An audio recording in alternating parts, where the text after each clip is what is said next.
नमस्कार। आज हम बात कर रहे हैं भारत और अमेरिका के बीच व्यापार शुल्कों यानी टैरिफ्स की। काफी जटिल मुद्दा है ये। हाँ, बिल्कुल।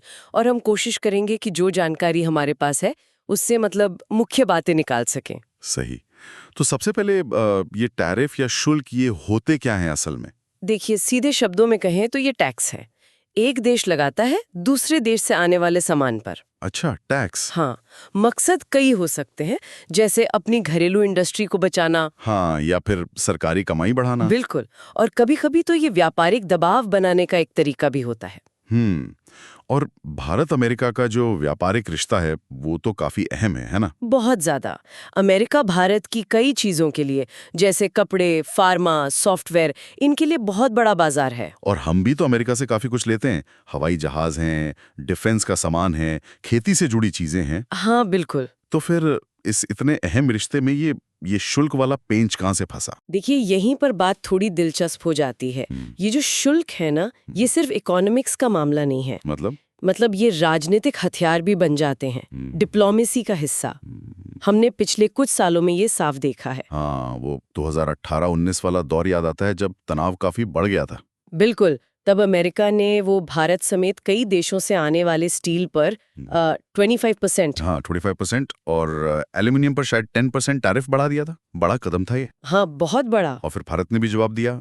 बादाम, सेब, अखरोट ऐसी करीब 28 अमेरिकी चीजों पर टैरिफ लगा दिए। सही। और इसमें ये बात भी ध्यान देने वाली है कि भारत अमेरिकी बादाम का दुनिया में सबसे बड़ा खरीदार है। अच्छा।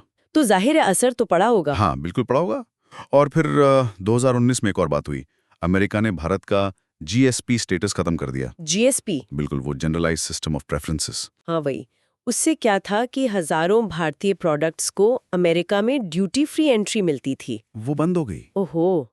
और अमेरिका ने ऐसा क्यों किया? उनका क्या कहना था? उनका तर्क ये था कि भारत अमेरिकी कंपनियों को, खासकर कुछ सेक्टर्स में जैसे ई कॉमर्स है, डेयरी है, मेडिकल डिवाइसेस हैं, अच्छा। वहां अपने बाजार में बराबरी का मौका, पर्याप्त एक्सेस नहीं दे रहा है।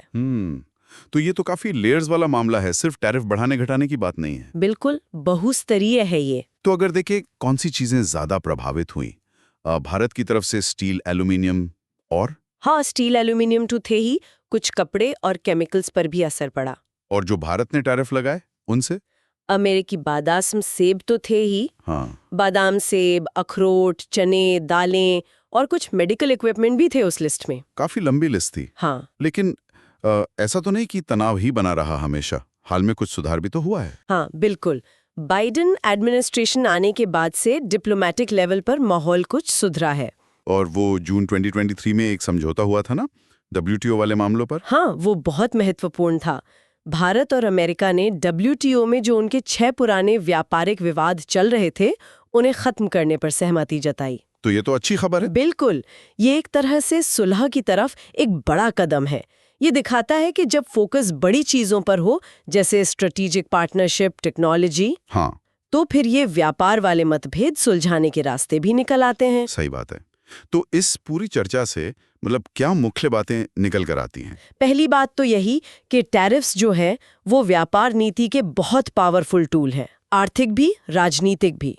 और दूसरी ये कि भारत और अमेरिका जैसे इतने करीबी साझेदार भी, उनके बीच भी टैरिफ को लेकर गंभीर तनाव हो सकता है।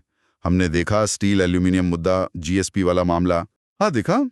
और तीसरी बात ये कि हाल के समझौते ये दिखाते हैं कि बातचीत से, डिप्लोमेसी से रास्ते निकल भी सकते हैं, सुधार संभव है। बिल्कुल।